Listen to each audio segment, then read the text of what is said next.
Финансиска полиција влезе во струмичката компанија Тритерол. Се проверува документацијата поврзана со скандалот со превоз на ученици. По обвинувањата од ВМРО ДПМН е дека ова е фирма која е во сопственост на функционер на СДСМ, а добивала милионски тендери за превоз 2 пати поскапо до Ној во Битола, инспекторите ги проверуваат документите. Пред само 2 дена финансиската полиција заплени документација и од општината Струмица.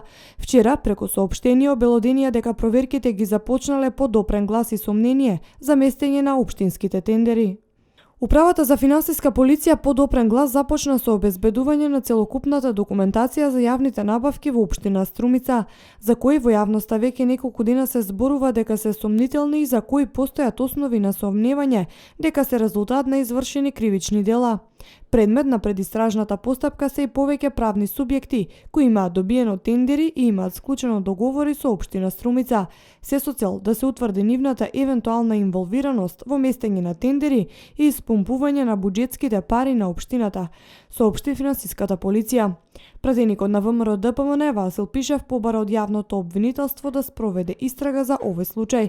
Претходно бараа предметот да го води специјалното обвинителство на Катица Јанева, кој отвори предмет за превозот во општина Битола, но се прогласи за ненадлежно за ист случај во општина Струмица.